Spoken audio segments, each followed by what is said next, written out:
Hi, this is Nathan Oceano, and today I'll be presenting a business strategy which is franchising, which I hope will aid you in your decision making and whether you want to franchise or not in opening up your sandwich shop. So, first, I will be talking about the pros of franchising, and there's four main points I'd like to that overarch and I'd like to go over. The first one is mass advertisement. So, in franchising, for example, if you join a franchise such as Subway, there's already a reputation or some sort of um, name of prominence to the business that you are joining. And so, and all of the stores that were already opened up prior to you opening up your franchisee store are already naturally advertising for your store. So their reputation, you guys sort of feed off of each other's reputations. And so you will be gaining, as long as it's a prominent and positive review, which Subway generally is, um, as an example, it will help you. The reputation and trademarks. So the sandwiches are already trademarked and in a way already legally binded to your company, and so they belong to you and no one else can copy it. Also, it's a low risk when opening up a franchise store because again, the positive reputation prior to you opening up your store is already there. So as long as you open up in a community or some sort of area that it's neutral to or positive to, you're already starting off a head start in comparison if you're opening up a brand new independent store, a sandwich shop that no one else knows about, in which you will be taking losses at least most likely for the first couple years. Um, and also the work distribution, specifically the admin work, the finances, the accounting. As long as you report the accurate numbers to the franchise, they would handle most of the numbers for you, and so that issue is taken care of.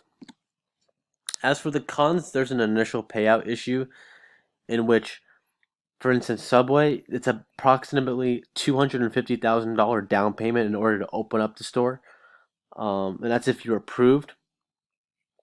Also, there's royalties for every sale. So for the profits, depending on your contract with the store or the franchise, excuse me, you will have to give a percentage of your sales to that franchise. Also, the marketing support, you will have to pay the franchise if you want specific advertisement or marketing for your specific store, which can be typically very costly, especially after the initial payment. Um, so your loan will be much larger than you would naturally think. You think it would only be $250,000, but it's much more than just opening up the store. It's the payment, the payroll, the advertising. It's much more than that. Also, the lack of creativity, and so typically franchises don't want you to deviate from what's already been planned out for how you to open up and operate your store. According, there's already standard operating procedures that they want you to follow, and certain themes of marketing that they want you to not stray away from. Also, you're binded by a contract, so if your operation is not going to the degree of success that you thought it would go, or if you're simply just not enjoying the lifestyle of running this type of business and it's not for you, uh, you will have to follow or finish that contract, which is typically on average about 5 to 7 years. So it's definitely a commitment that you have to think about before you do want to open up a franchise sandwich shop. And again, your success depends on the prior success of other stores of the franchise that you're attached to. And so, for instance, if there's a salmonella outbreak and you own a Subway and the salmonella outbreak may not even be near you at all, but it's a Subway maybe across the country or another part of the world.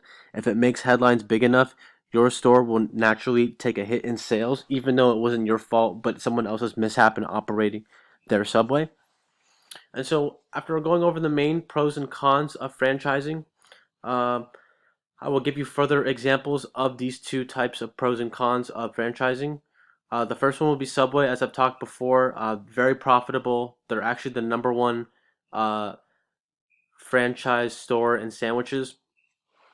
And following that is Arby's, number two. Again, they've had a resurgence in the past 5 years by all Arby's, again, because of the reputation of a new CEO that had a marketing scheme that worked very successful. And so all of the stores all together, the logic is that if one goes down, many go down along with it. because again, they're all attached under one entity, and so if a business is going well with other stores, typically other ones will follow, and if it's not, vice versa. And then an example for a non-franchise store that shows that it's possible to open up an independent sandwich shop, and that it's definitely possible and doable is In-N-Out Burger. The head CEO, it's a family-owned company. It's private. They've never gone public. Is worth about $1 billion because they don't want to give up the traditions and lack. They don't want to give up the control of owning their own business, and also they don't have to pay out royalties. And it's proven very successful to them, obviously. And so, knowing this information, I hope this helps you guide you in whether you want to franchise or not. And thank you for listening.